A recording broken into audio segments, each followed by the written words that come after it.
सुविधाएं, संसाधन और अवसर उपलब्ध कराया जाए बिना किसी भेदभाव के, एक समान सुविधाएं उपलब्ध कराई जाए। और समता का क्या मतलब होता है कि बच्चों के आवश्यकता, बहुत बढ़िया, यस, उसको उसके अनुसार वो चीजें, संसाधन उसको उपलब्ध कराना निष्पक्ष रूप से। तो ओवरऑल का मतलब समझ गए कि ये होता है समता का मतलब निष्पक्षता से और न्याय से, यही है ना जी।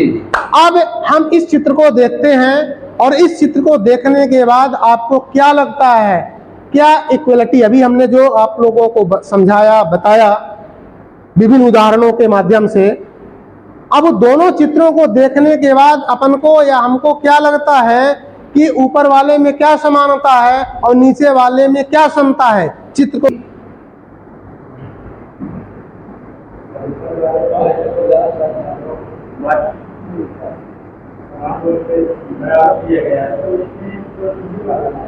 हाँ,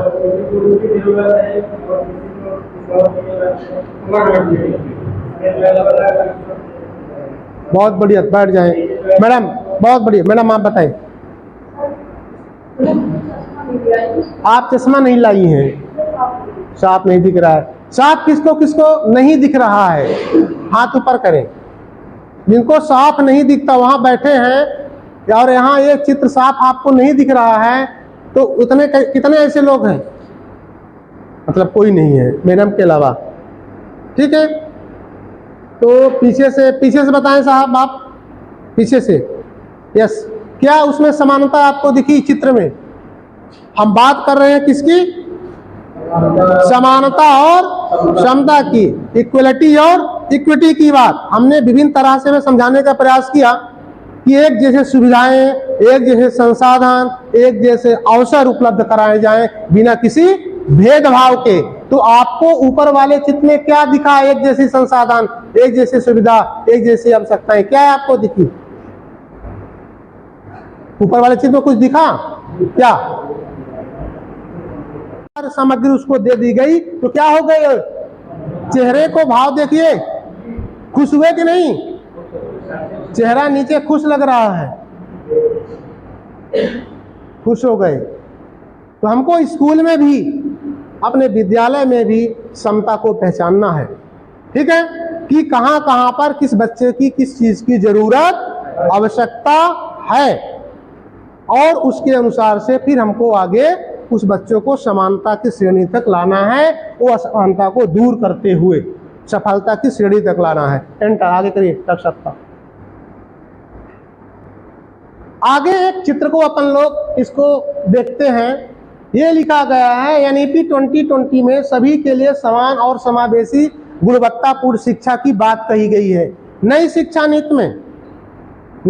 नीति में ये बात कही गई है कि सभी को समान, समावेशी और गुणवत्तापूर्ण शिक्षा। समावेशी का मतलब कि जो हमारे दिव्यांग बच्चे हैं उन बच्चों को भी सामान्य बच्चों के तरह गुणवत्तापूर्ण शिक्षा देने का प्रावधान नई शिक्षा नीति में कही गई है, ठीक है। ऐसा नहीं कि एक दिव्यांग बच्चा है जिसको गुणवत्तापूर्ण शिक्षा प्राप्त करने का अधिकार नहीं है, ऐसा बिल्कुल नहीं। सभी को गुणवत्तापूर्ण शिक्षा देने की बात कही गई है, क्योंकि हर बच्चे में कोई ना कोई विशिष्टता, कोई ना कोई विशिष्ट गुण होते हैं। तो सभी को गुणवत्तापूर्ण शिक्षा देना है, ये नई शिक्षा नीति में बात कही गई है। और गुणवत्तापूर्ण शिक्षा है क्या? अब प्रश्न उठता है कि गुणवत्तापूर्ण शिक्षा क्या है? तो गुणवत्तापूर्ण शिक्षा उस शिक्षा को कहते हैं कि जो हम बच्चों को स्कूल में सिखाते हैं, जो भी अवधारणाएं, जो भी चीज हम बच्चों को सिखाते हैं, उस सीख को बच्चा अपने बाहरी वाले वातावरण से, बाहरी क्षेत्र से भी उसको जोड़ पाए। अगर हम एक एग्जाम्पल से इसको समझाने का प्रयास करें कि मान लीजिए हम बच्चे को एक साधारण जोड़ समझाने की अवधारणा को विकसित कर रहे हैं। हमने बच्चों को स्कूल में खूब जोड़ की विभिन्न तरह के गतिविधियों के माध्यम से हमने जोड़ सिखाया, विभिन्न प्रकार की विधियों का उपयोग किया, और इसके बाद उसी बच्चे को हम 100 रुपए देते हैं और कहते हैं कि बेटा दुकान में जाओ और ये चीज़ें लेके आना है। वह दुकान में जाता है, दुकान में जाने के बाद वो वही सामग्री लेके आता है और फिर मैं जब उससे पूछता हूँ कि ये सामग्री कितने की हुई, ये सामग्री कितने, कुछ पैसा वो वापस कर देता है हमको। और उस पूछने के बाद वो बताता है सर ये सामग्री इतने की, ये सामग्री इतना दुकानदार पैसा ले लिया, हमको इतना वापस किया। और जब इतना वो बता देता है तो ये मान के चलिए कि हमने जो साधारण सा जोड़ बच्चे को सिखाया था उसकी अवधारणा बच्चों में विकसित हो गई, वो बाहरी वातावरण से जोड़ पा रहा है। तो कहने का मतलब गुणवत्तापूर्ण शिक्षा वही जो हम सिखाएं वो बच्चा बाहरी वातावरण से उसको बिना डर के, बिना भय के उसको जोड़ पाए। ठीक है, आगे चलते हैं। अब ये हमारे सामने एक इस स्क्रीन में चित्र है, इस चित्र को आप लोग देखते हैं और देखने के बाद ये चित्र है इक्वलिटी की। किसकी है? समानता की बात करता है। क्या समानता इसमें दिख रही है? प्लीज इधर सभी कोई देखेंगे, इस चित्र में क्या समानता आपको दिख रही है? हाँ सर बताएं। हाँ, जिसमें बच्चे खड़े हैं उसमें क्या दिख रहा है? समानता। जबकि बच्चे विभिन्न साइज के हैं, सुविधाएं उनको एक जैसे दे दी गई, टेबल उनको एक जैसे दिया गया, यही ना देख पा रहे हैं? बच्चों की साइज छोटी है और बच्चों की साइज बड़ी भी है। बाहर अंदर मैच चल रहा है, बाहर बाउंड्री वॉल खींची हुई है, बच्चे मैच देखना चाहते हैं लेकिन उनको सुविधा दिया गया, लो एक एक टेबल लो और मैच को देखो। छोटे बच्चे मैच नहीं देख पा रहे हैं, बड़े बच्चे मैच देख पा रहे हैं, लेकिन सुविधा तो दे दी गई, लेकिन उस सुविधा से बच्चे लाभ नहीं पा रहे हैं, लाभान्वित नहीं हो पा रहे हैं। ये समानता आप देख रहे हैं, सुविधाएं एक जैसे दे दी गई, बच्चे की आवश्यकता को ध्यान में नहीं रखा गया कि बच्चे की आवश्यकता क्या है उस मैच को देखने के लिए। ठीक है, आगे वाले चित्र में देखते हैं। इस चित्र को देखिए, इसमें क्या समानता दिख रही है?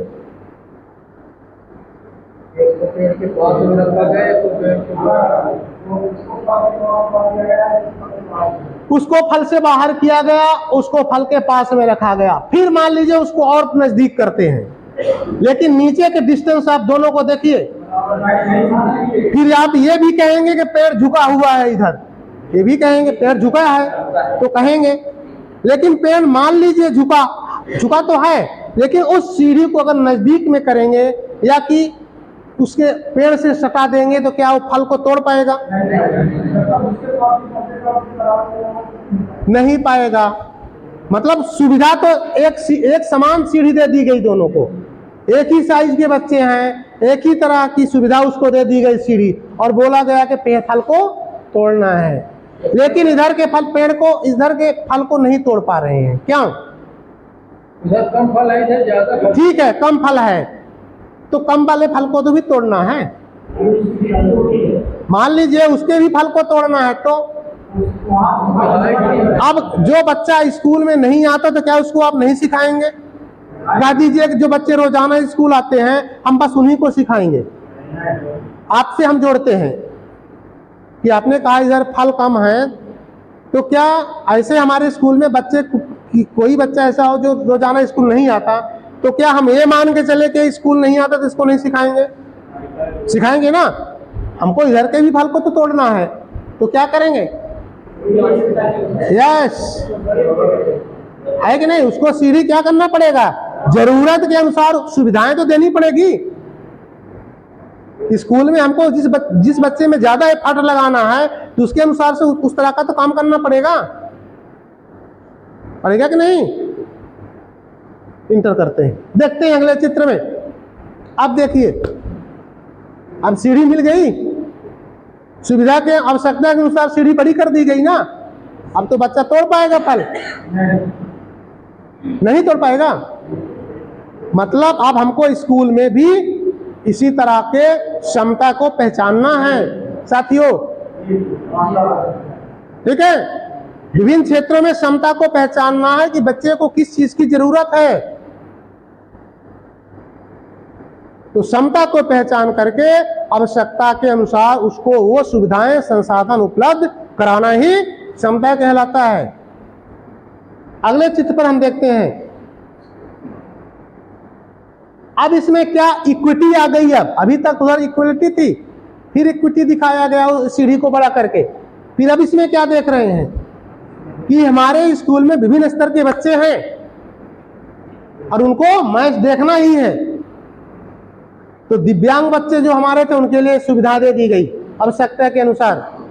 वो जो बच्ची बीच वाली थी उसको 2 स्टूल दे दिया गया, और जो इधर इसको भी 1 स्टूल दिया गया था। जो समानता का व्यवहार किया गया था उससे उस स्टूल को लिया गया कि भाई आपको जरूरत नहीं है, जरूरत अब इसको है। ठीक है, तो हमको स्कूल में ये देखना है, ये नहीं कि जो बच्चा जिसमें दक्ष है उसको और उसकी दक्षता को और आगे ले जाना है। ये नहीं कि बस आप रुके रहो यहीं पे, ऐसा बिल्कुल नहीं करना है, उसको और आगे बढ़ाना है। इंटर।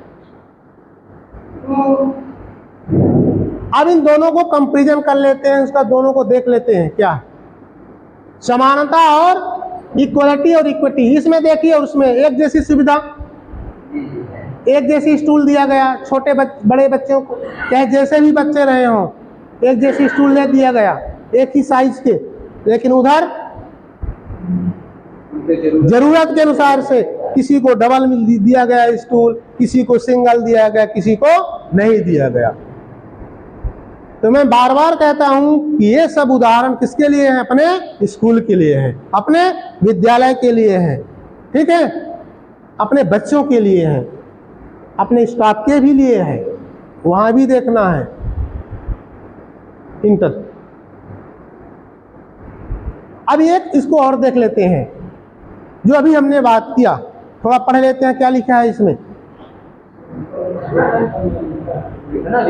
नहीं पढ़ना है, पढ़ लीजिए और समझ लीजिए।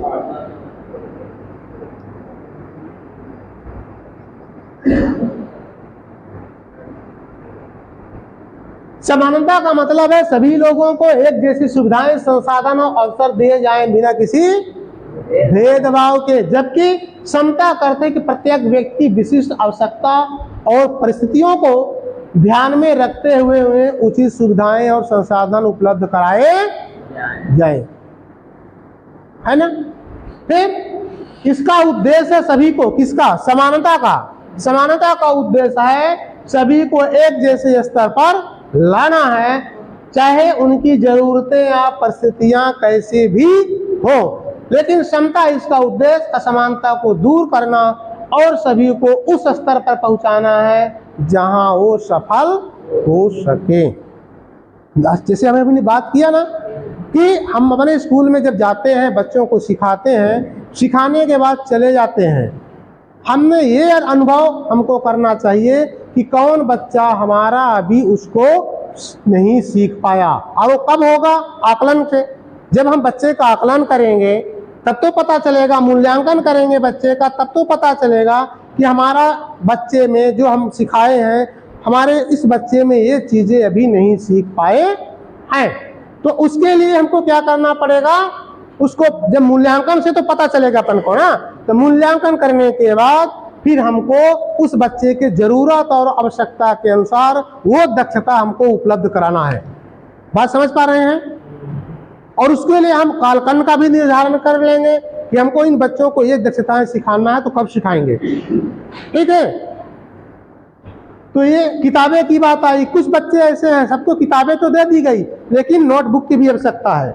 अब नोट उनकी जरूरत है। कोई अभिभावक ऐसे हैं बहुत गरीब हैं, उनके परिवार की स्थिति कैसी है, लेकिन हम उनको उनकी जरूरत के अनुसार वो चीजें उपलब्ध करा दें। ठीक है, यही तो समता कहलाता है, यही तो निष्पक्षता की बात है, यही तो न्याय की बात है। ठीक है, आगे ये हमारे एक टीचर हैं हमारे विद्यालय में, या इस तरह के मान लीजिए कोई टीचर है, वो इस तरह के भावना रखते हैं, इस तरह की सोच रखते हैं क्या? इसको आप पढ़ लीजिए। पढ़ने के बाद इसका उत्तर आपको देना है कि क्या बच्चा जो स्कूल नहीं आता, कोई विशेष समूह का बच्चा है वो स्कूल नहीं आता, तो वहाँ के टीचर कहते हैं तो उस बच्चों को हम नहीं सिखाएंगे, ज़्यादा ध्यान नहीं देंगे, हम उस पर ज़्यादा ध्यान देंगे ये जो बच्चे रोजाना स्कूल आते हैं उनको हम सिखाएंगे। इस तरह का जो धारणा उस हमारे टीचर में बैठ चुकी है, उस धारणा को, इस तरह की धारणा बनी है। और आप एचएम हैं, आप प्रधानाध्यापक हैं, तो आप अपने टीचर को कैसे समझाएंगे? ठीक है, वो टीचर आपका इस तरह सोचता है और बात हो रही है किसकी? क्षमता की, तो आप अपने टीचर को कैसे समझाएंगे? क्योंकि आप सब एचएम हैं। ठीक है, क्या है, आप हेडमास्टर के रूप में उन्हें कैसे गाइड करेंगे? जो आपका टीचर ये सोच रहा है, ऊपर पढ़े होंगे। फिर दूसरा है, ऐसे शिक्षक के साथ संवाद करना है तो आप क्या करेंगे? फिर तीसरा है, ऐसे में यह शिक्षक की मान्यता क्या है, वो ऐसा शिक्षक क्यों सोच रहा है? फिर क्या है, मान्यता के पीछे के तथ्य क्या हैं, क्या तथ्य हैं और तथ्य क्या? फिर किस असम्पशन को इस्तेमाल करते हुए शिक्षक ऐसा सोचते हैं कि मैं इन बच्चों पर ध्यान नहीं दूंगा? क्यों सोच रहे हैं बताइए? क्या ऐसा सोचना चाहिए? आप हेडमास्टर हैं, आप उनको कैसे समझाएंगे? वो टीचर आपको यही कहता है कि हम भाई ऐसे बच्चों को नहीं सिखाएंगे, तो क्या पढ़ाएं? जो आते नहीं तो हम क्यों पढ़ाएं? ऐसा कोई जाति वर्ग है, ऐसे बच्चे हैं, तो उनके लिए हम एचएम हैं, क्या करेंगे? क्या करेंगे मैम? इसी से लेकर के विद्यालय संचालन से लेकर के विद्यालय प्रबंधन तक की पूरी जवाबदारी किसके पास? ताला खोलना रहेंगे कि ये नहीं करता है, हम तो सिर्फ हेडमास्टर बने हैं किसके लिए? आदेश देने के लिए, बस। क्या यही? और जब हम ऐसा नहीं हैं तो जब सब कोई मिल के काम करेंगे तो हमारा टीचर क्यों काम नहीं करेगा? यस। और जब हम इस तरह के भाव रखेंगे ना, तो साहब बच्चे, जैसे हम झाड़ू लगाएंगे तो 20 बच्चे हमारे पीछे पीछे चले जाएंगे झाड़ू लेकर के, सर लगा रहे हैं हम भी झाड़ू लगाएंगे। हम पौधे में पानी डालेंगे, बच्चे भी रोके रोके नहीं मानेंगे। पर जब हम सिर्फ आदेश देंगे कि नहीं को आपको ही करना है, हम नहीं करेंगे, तो ऐसा होगा, चपरासी ही रहेंगे। तो चपरासी भी अच्छी बात है, अपने विद्यालय के लिए हम सब कुछ कर सकते हैं और सब कुछ करना भी चाहिए। और हम जब सब कोई मिल के करेंगे तो हमारा विद्यालय उत्तरोत्तर आगे बढ़ेगी। ठीक है, तभी आगे बढ़ेगी। और ये भावनाएं अपने मन से बिल्कुल हटा देना है कि हमको सिर्फ हम एचएम हैं, बस हमको आदेश देना है, आदेश को पूरा करवाना है, ये नहीं। हमको आदेश देना है, काम को पूरा करना है, सबको साथ में लेके काम को पूरा करना है।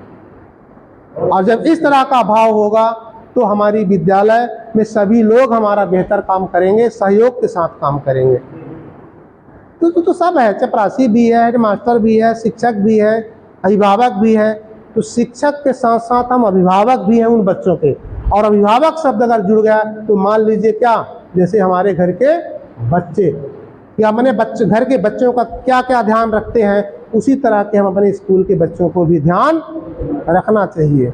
और जब अभिभावक के तौर पर हम बच्चों के साथ स्कूल में व्यवहार करेंगे तो सब बच्चे हमारे स्कूल के प्रति जुड़ेंगे और हमारा स्कूल आगे बढ़ेगा।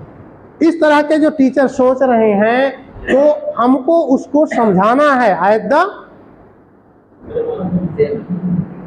प्रधानाध्यापक कि नहीं, बच्चे सब विशिष्ट होते हैं।